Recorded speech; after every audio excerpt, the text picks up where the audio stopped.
varm choklad. Nu kan vi ta med sjöomgivet.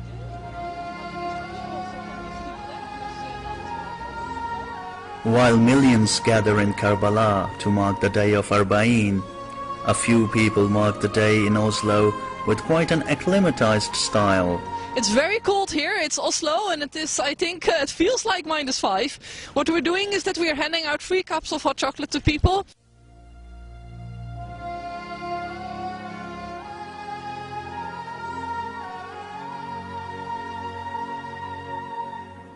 Stands were set up in 2 key locations of the city, in the center and the east end. They got their inspiration from an Arizona-based group who came up with the idea of water for Ashura.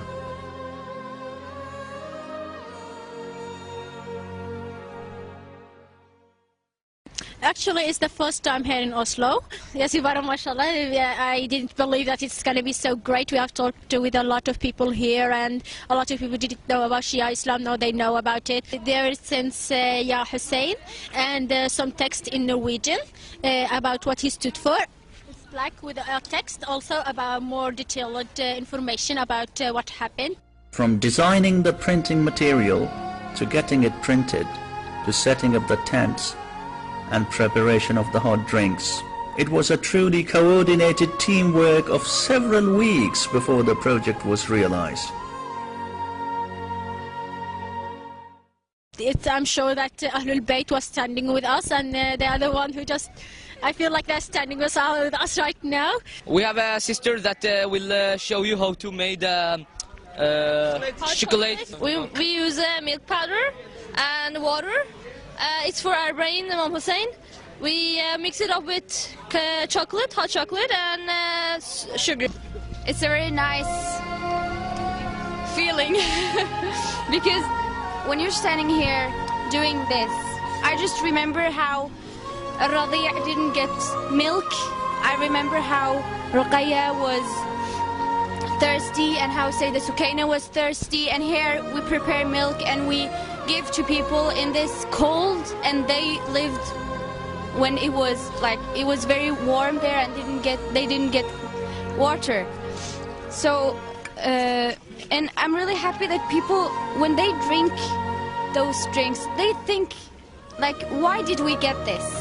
And they read these tickets or these flyers and I hope they'll get what we're trying to tell them. I really hope so. After our Prophet, peace be upon him, died, unfortunately, bad people took over power in the Muslim world. They started to oppress people in the name of Islam. Unfortunately, we still see that today, that this happens. I just want to make the people know about Imam Hussein and the Arba'in, and let people know everything about him, because it's something that is wrong that people think about Imam Hussein, and we don't want that to happen.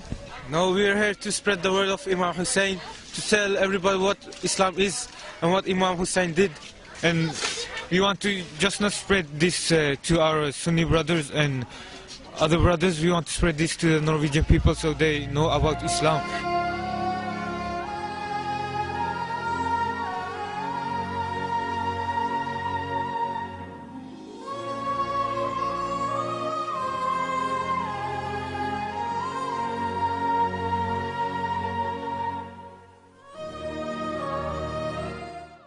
What I think is the most important message about Imam Hussein to non-Muslims is his race against injustice. It's that he stood up against injustice, and he has a very famous sentence where he says that if you are not a believer, at least be a free man.